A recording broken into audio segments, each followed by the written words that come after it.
Greenwood, this is Stephanie Turner. I'm your horticulture agent for Greenwood County, and this segment of Greenwood Calendar is brought to you by WC Fiber.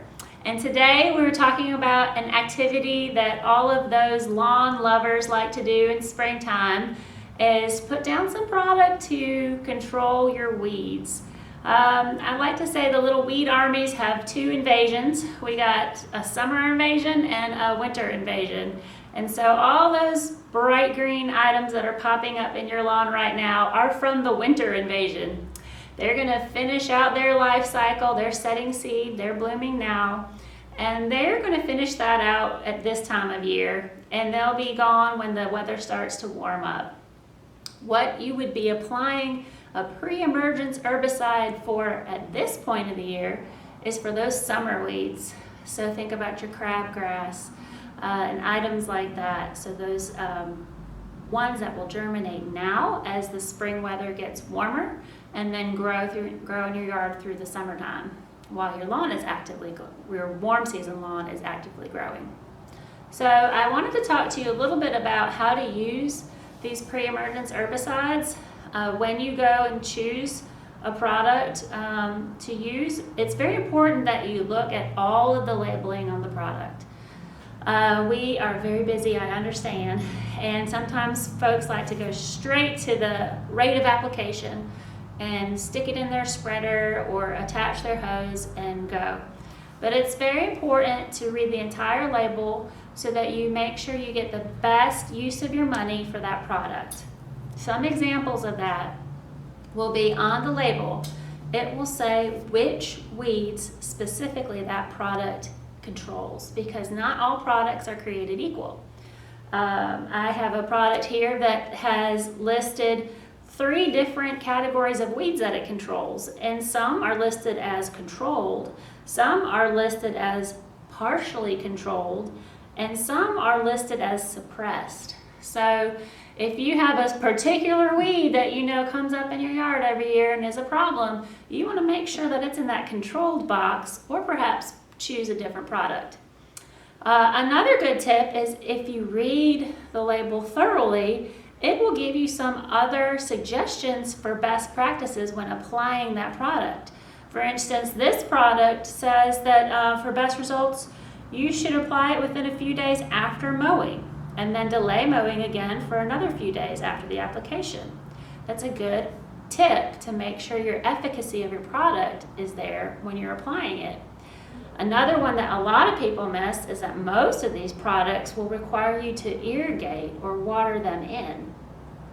And it will have instructions about how much irrigation, how many inches of water it'll take to get that product into the soil profile where it can do its job.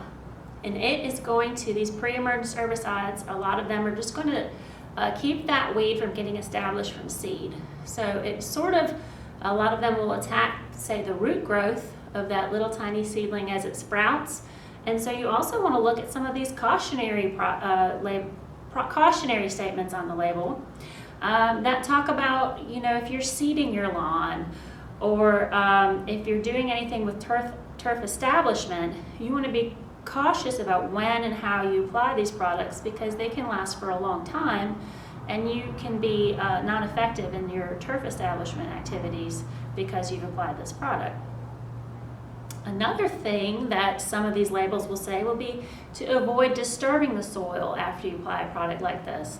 So it kind of makes this protective barrier layer within your soil profile in your lawn. And if you go in there and you till or you dig, you've now broken that barrier and allowed that soil disturbance to now allow more weed germination. Another thing you want to check out is the precautionary statements as far as the environment and your health. So be considerate of when you're applying that product, what's the weather like that day? If it's got cautionary statements for eye hazards, you want to be careful that you're not applying a powdery product in a windy situation. I mean, that seems like common sense, but you really want to pay attention to that, keep yourself safe. So look at those precautionary statements for human health, but then there's also ones for environmental health. So some of these products can cause damage in our natural waterways, and it will say that in the label, and it'll recommend ways that you can help minimize that problem. So like when you're applying the product, if you get it on your driveway or your sidewalk, you want to carefully sweep and move that product back into your lawn so that the rain or irrigation that you're about to put down doesn't wash the product down into our stormwater.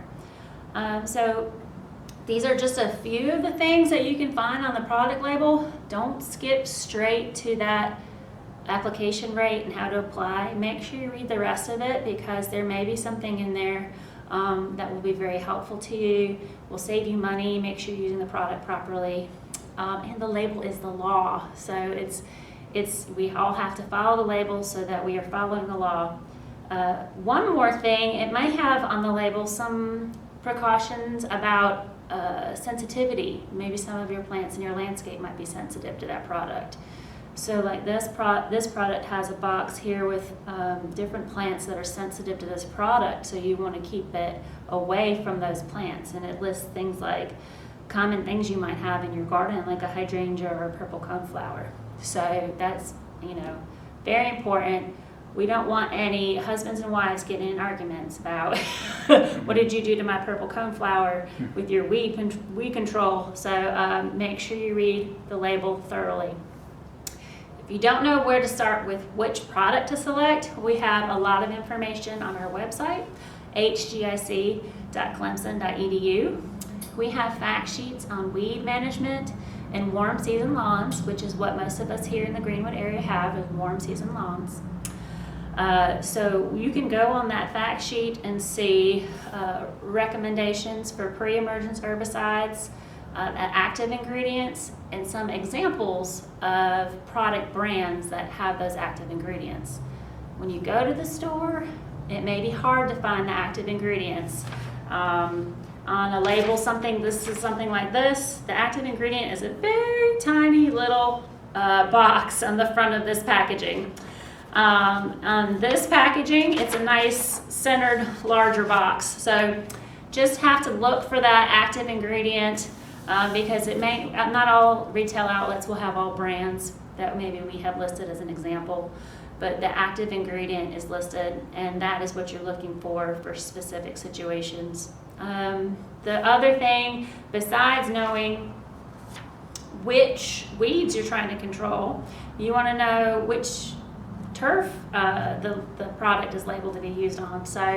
And you also want to be careful to read the rate if there's a different rate for a different turf type. So bottom line is, Greenwood, read your labels, do a little bit of homework, don't be in such a hurry. It'll save you time, it'll save you money, and it'll make the product more effective for you. If you have further questions, you can call us here at the office. You can reach me at stepht@clemson.edu. And I hope you have a wonderful springtime and enjoy this wonderful weather we've been having. That's great. I learned